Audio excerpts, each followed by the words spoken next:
राष्ट्रगान का अपमान नहीं सहेगा हिंदुस्तान। राष्ट्रगान का अपमान राष्ट्रगान का माफी मांगो माफी मांगो माफी मांगो नीतीश कुमार साहब से लेके पनोरमा ग्रुप, जो सोचता है वो करता है। बिहार के माननीय नीतीश कुमार जो मुख्यमंत्री जी हैं, उनका पुतला दहन हुआ है, क्योंकि राष्ट्रगान में उसने अपमान किया है। तो उसमें हमको लगता है कि पूरे देश की जनता को अपमान हुआ, इस देश को अपमान हुआ।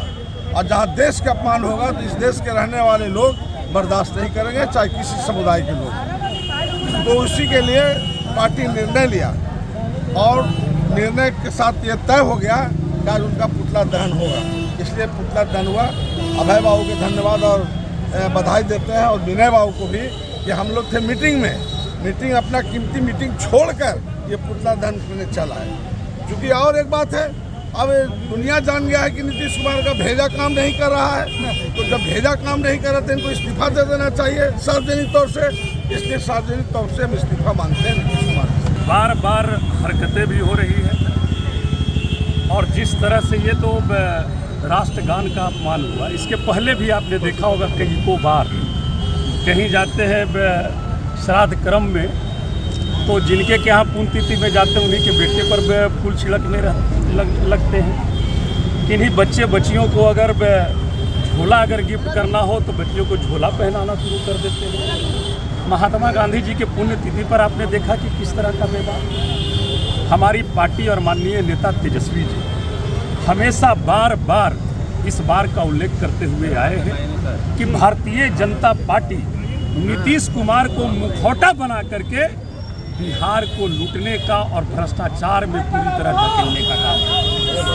निश्चित तौर पर मैं ये कह सकता हूँ कि बिहार में सरकार नाम की कोई चीज़ नहीं रह गई है। नहीं है सर, सरकार नाम की कहीं पर से कोई चीज़ नहीं रह गई है। आप देखिएगा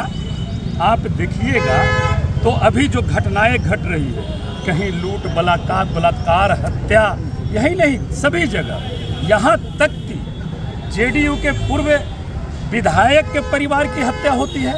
आपने देखा रक्षा मंत्री है, राज्य गृह मंत्री है, उनके यहाँ किस तरह की घटना घटी। हमारे औरंगाबाद में 3 घटनाएं, और प्रशासन मौन, कान में तेल डाल करके पड़ी हुई है। और जब हमारे माननीय नेता इन तमाम घटनाओं पर रोशनी डालने का काम करते हैं, विपक्ष का फर्ज अदा करने का काम करते हैं, तो जितने एनडीए गठबंधन के नेता हैं वो चले जाएंगे 2005 के पहले। अरे भाई, हत्याएं अभी हो रही है, मुख्यमंत्री जी का जो क्रियाकलाप है ये अभी हो रही है। हम लोग पहले क्यों नहीं मुख्यमंत्री जी के बारे में इस तरह की बात करते हैं? पहले ठीक थे, उनको स्वास्थ्य लाभ की आवश्यकता है, लेकिन भारतीय जनता पार्टी उनके चेहरे को मुखौटा बना करके सिर्फ राजनीति करने का काम कर रही है।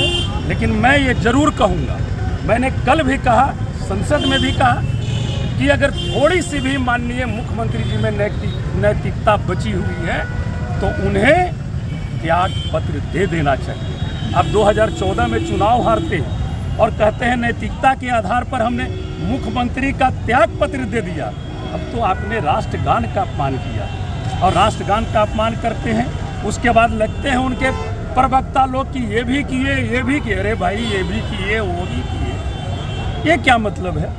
ये दिग्भ्रमित करने का, सिर्फ काम करने का काम करते हैं। हमारी मांग है कि इस पर माननीय प्रधानमंत्री जी भी संज्ञान लें और मुख्यमंत्री जी से कम सार्वजनिक तौर पर इस्तीफा तो मंगवा लें। उनके मंत्री वगैरह सब बयान देते फिर रहे हैं, बड़ बोलेपन की बयान है, कौन नहीं जानता है। तो ये चीज़ भी तो देख रहा है भाई पूरा हिंदुस्तान। मैं तो समझता हूँ कि वो दिन बिहार के लिए काला दिन में लिखा जाएगा। वो कोई आम आदमी नहीं थे, बिहार के मुख्यमंत्री के द्वारा राष्ट्रगान का इस तरह का अपमान, ये कोई मामूली बात नहीं है। अब तक मैं समझता हूँ कि अगर इस तरह की घटना किसी आम आवाम से अगर हो जाती तब तक तो FIR वगैरह, अरेस्टिंग वगैरह सब हो जाती है। आपने देखा ना, होली में माननीय तेज प्रताप जी बिना हेमलेट के निकले, उन पर 3000-4000 का फाइन तो कर दिया, लेकिन सत्तारूढ़ दल के कितने विधायक दारू पी के झूम रहे थे, उसका वीडियो वायरल हुआ। कितने लोग गन लेकर के दिखा रहे थे, सभी उनके एनडीए के विधायक सब दिखा रहे थे, उसका वीडियो वायरल हुआ। वो कहते वो गन नहीं, वो फुचकारी था। तो ये नीति है। तो ये सारा चीज़ बिहार की जनता देख रही है। अगर ये लोग नहीं सुधरेंगे तो माननीय सभी लोगों को हमारे बिहार की महान जनता आने वाले 2025 में निश्चित तौर पर सबक सिखाने का काम करेगा और एक नई उम्मीद, नई सोच, युवा जोश निश्चित तौर पर बिहार में नया उदय करेगा।